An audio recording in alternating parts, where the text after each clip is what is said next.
आज आपण अश्विन महिन्यातील जी कोजागिरी पौर्णिमा आहे या कोजागिरी पौर्णिमेची सुंदर अशी व्रत कथा ऐकणार आहोत। अतिशय सुंदर, कारण ही कथा जर आपण ऐकली, हे व्रत जर आपण केलं तर आपल्या जीवनामध्ये धनसंपत्ती आपल्याला प्राप्त होते। आपली जी बुद्धी सद विवेक मार्गाने आपली चालते। आणि एवढंच नाही मित्रांनो, तर हा दिवस इतका महत्त्वाचा आहे की या कोजागिरी पौर्णिमेच्याच दिवशी अखंड या विश्वाची धनाची मालकीन लक्ष्मी मातेचा जन्म झालता।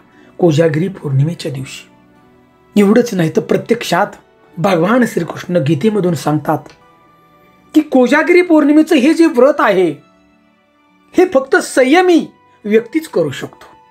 आणि हे व्रत जर त्यानं केलं तर जीवनातले अनेक दुःख कमी होतात। म्हणून मित्रांनो, विश्वास ठेवा आणि सुंदर अशी कोजागिरी पौर्णिमेची व्रत कथा ऐका। जर आवडली तरच लाईक करायची, आणि चॅनलवरती प्रथम असाल तर नक्की सबस्क्राईब करा। आणि आम्हाला शेवटी कमेंट लक्ष्मी माताय नमः अशी कमेंट जरूर द्या आम्हाला। मराठी कथाकथन चॅनलमध्ये आपलं मनापासून सहर्ष स्वागत आहे। फक्त ही कथा आपण शेवटपर्यंत पहा, कारण शेवटच्या क्षणी या कथेचा जो गाभा आहे, प्रत्यक्षात भगवंतांनी सांगितलेलं वाक्य गीतेमधली ओव्या त्या ठिकाणी आहेत। तर प्राचीन काळी मगध देशामध्ये वलित नावाचा एक ब्राह्मण राहत होता। तो जो ब्राह्मण होता खूप हुशार होता, संस्कारी होता, परंतु त्याच्या नशिबी हे दारिद्र्य होतं। तो अगदी मनापासून सर्व कामं करायचा, भगवंताची पूजाही करीत होता। हा ब्राह्मण जेवढा सज्जन होता, परंतु त्याची जी पत्नी होती ना, दुष्ट होती।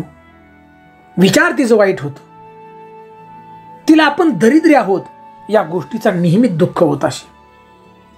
आपल्या इकडे चांगली धनसंपत्ती असावी, आपण श्रीमंत असावं असं तिला वाटायचं। आणि या ब्राह्मणाच्या गरिबीमुळे दररोज त्याला ती त्रास द्यायची। संपूर्ण गावात ती तिच्या पतीची निंदा करत असे, पतीच्या विरुद्ध आचरण करत असे, आणि हाच तिने आपला धर्म मानला होता।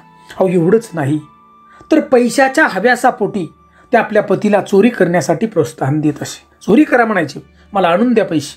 आणि एकदा तर काय, श्राद्ध करण्यासाठी ब्राह्मण गेला होता, आणि ब्राह्मणांना त्या ठिकाणी जी सर्व पिंड आहेत पूजेसाठी केलेले ते उचलले आणि तिने विहिरीत टाकले। पत्नीची अशी वर्तणूक पाहून दुःखी मनाने ब्राह्मण जंगलामध्ये निघून गेला, आणि जंगलात गेल्यानंतर रागानं तो एका झाडाखाली बसून राहिला। रात्र झाली तरी त्याला घरी जावंसच वाटत नव्हतं। आणि जशी मध्यरात्र झाली, 12ची वेळ होती, त्या ठिकाणी नागकन्या आल्या, आणि त्या दुःखी असलेल्या ब्राह्मणाला पाहून त्यांनी विचारलं, तू का दुःखी आहेस? आता दुःखाचं कारण त्या ब्राह्मणानं अगदी प्रामाणिकपणे सांगितलं, सर्व हकीकत सांगितली की आपली पत्नी आपल्याला त्रास देते माझ्या गरिबीमुळं, दारिद्र्यामुळं। आणि त्याच दिवशी अश्विन महिन्यातील पौर्णिमा होती। आणि तेव्हा नागकन्यानं त्या ब्राह्मणाला शरद पौर्णिमेच्या व्रताची महती सांगितली। शरद पौर्णिमेच्या दिवशी करावयाच्या व्रताची सगळी माहिती त्याला सांगितली। त्या व्रताच्या रात्री लक्ष्मी देवीची आणि ऐरावतावर बसलेल्या इंद्रदेवाची पूजा करावी। उपवास, पूजन, जागरण हे तिन्ही अंग येतात या व्रताचे मेन महत्वाचे। आणि या व्रताच्या रात्रीच्या पहिल्या प्रहरी देवी लक्ष्मीचं आणि इंद्रदेवाचं पूजन करावं, आणि मग त्या दोघांना पुष्पांजली समर्पित करावी। अशी पूजा झाल्यानंतर पोहे आणि नारळाचं पाणी देव आणि पितरांना अर्पण करून आपल्या पाहुण्यांना द्यावं, या आजूबाजूच्या लोकांना, आपतेष्टांना। सगळ्यात महत्त्वाचं म्हणजे चंद्राला आटीव दुधाचा नैवेद्य दाखवायचा, मनापासून अगदी हृदयापासून नामस्मरण करायचं। आणि अशा प्रकारे नागकन्येने त्या ब्राह्मणाला रात्री जागरण करून लक्ष्मीला प्रसन्न करण्याचा कोजागिरी पौर्णिमेचं व्रत करण्यास त्या ठिकाणी सांगितलं। आणि नंतर ब्राह्मणानं अगदी विधिवत कोजागिरीचे व्रत केलं। याच व्रताच्या प्रभावानं ब्राह्मणाला अपार धनसंपत्ती प्राप्त झाली, आणि भगवती लक्ष्मीच्या कृपेनं त्या ब्राह्मणाची जी पत्नी होती तिची बुद्धी बघा शुद्ध झाली, आणि सुखाने संसार करू लागली। तर मित्रांनो, लक्ष्मी माता प्रसन्न झाली म्हणजे सरस्वती माताही सर्व प्रसन्न होते। एकच आहे, लक्ष्मी माता, सरस्वती माता, सगळी अधिमाया आहे। हो, ही जी शरद पौर्णिमा आहे म्हणजे कोजागिरी पौर्णिमा आहे ना, हा दिवस इतका महत्त्वाचा आहे की याच दिवशी अखंड विश्वाची मालकीन, धनाची मालकीन लक्ष्मी मातेचा सुंदर अशी त्याची कथा सांगितली जाते की शरद पौर्णिमेच्या दिवशी माता लक्ष्मीचा जन्मदिवस मानला जातो आणि याच दिवशी समुद्र मंथनातून प्रकट झाली होती माता. कोजागिरी पौर्णिमेच्या रात्री चंद्र आपल्या संपूर्ण 16 कलामध्ये असतो. चंद्राची किरण विशेष अमृतमय गुणांनी युक्त असतात आणि भगवान श्रीकृष्णांचे 16 कलाचे जे अवतार हेच मानले जातात. अहो, द्वापार युगात वृंदावनामध्ये वस्त्रमंडल श्री भगवान श्रीकृष्णांनी गोपिका सोबत त्या ठिकाणी रात्री रास क्रीडा महारास लीला त्या ठिकाणी केली होती. वृंदावनात निधीवनात आजही श्रीकृष्ण आणि गोपिका रास लीला रचतात असं मानलं जातं. बघा, लोकांचा विश्वास आहे. आणि त्या विशेष प्रसंगाची आठवण करून वैष्णव संप्रदायाचे जे भक्त आहेत, भगवंताचे भक्त, रासोत्सव त्या ठिकाणी साजरा करतात आणि भगवान श्रीकृष्ण आणि राधाची विशेष उपासना त्या ठिकाणी केली जाते. बघा, मध्यरात्री कोजागिरीला त्या ठिकाणी मोठा उत्सव करतात. दूध आटून मध्यरात्री अगदी 12च्या चंद्रप्रकाशामध्ये सर्वजण त्या ठिकाणी प्राशन करतात आज सुद्धा. आणि या चंद्रप्रकाशामध्ये आटवलेलं दूध म्हणजे प्रत्यक्षात अमृत होय. जो कोणी तोपर्यंत जागेल त्याला त्या अमृताची प्राप्ती होते, अन्यथा नाही. सुंदर अशी कथा आहे की आटवलेलं दूध म्हणजे अमृत खरंच काय.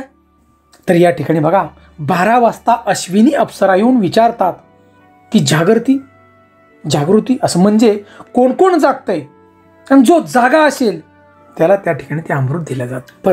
परंतु मित्रांनो, आपण ह्या दोन्हीच्या कथा ऐकल्या, हे रहस्य झालं. परंतु या कथेचा जो गाभा आहे प्रत्यक्षात भगवंतांनी सांगितले, भगवान श्रीकृष्णांनी गीतेमधून, की ही कोजागिरीचा उपवास कोण करेल आणि कोण करू शकतं. त्यासाठी मित्रांनो हे थोडंसं ऐका ध्यान देऊन आपण, की जागृत कोण आहे आणि कोण जागतो. प्रत्यक्षात भगवंत त्या ठिकाणी सांगतात. बघा, गीतेमधून अध्याय क्रमांक 2, या निशा सर्वभूतांना तस्या जागृती संयमी यस्या जागृती भूतानी सा निशा पश्यती. तर मित्रांनो, याचा अर्थ आहे की भौतिक लाभाकरिता सारेच जण जागृत असतात. पैसे मिळायचे बघा, लोक जागे राहतील. परंतु संयमी त्या लाभाकरिता झोपलेला असतो. ध्यान देऊन ऐका, म्हणजेच उदासीन असतो. परंतु जे अध्यात्म प्राप्तीकरिता इतर निद्रिस्त असतात आणि त्यावेळेला जो संयमी असतो तो जागृत असतो.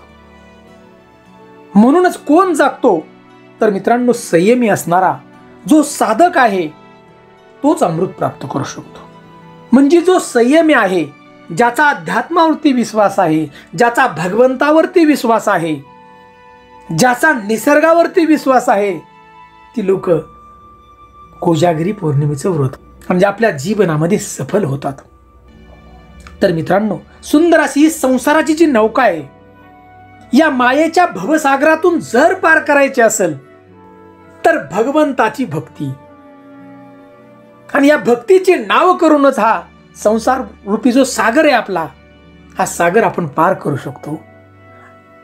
थोडक्यात मित्रांनो, हे जे व्रत आहे, आपण कोजागिरी पौर्णिमेचं व्रत अगदी मनापासून करायचं. साधं सोपं आहे हो, काय नाही. उपवास करायचा, जागायचं, दूध आटवायचं आणि देवांची पूजा मनापासून करायची, हृदयापासून. विश्वास ठेवली तर गोष्ट शक्य आहे. बिना विश्वासाचं काय नाही. विश्वासाचं सगळं शक्य आहे बघा. जर विश्वास नसेल तर काही नाही. प्रत्यक्षात भगवंताने या ठिकाणी सांगितले म्हणून विश्वास धरा आपण आणि हे व्रत करा. आणि लक्ष्मी माताय नम अशी कमेंट आम्हाला जरूर करा. अधिमाया नम, कारण संपूर्ण ही सृष्टी अधिमायेची. जय हिंद, जय महाराष्ट्र.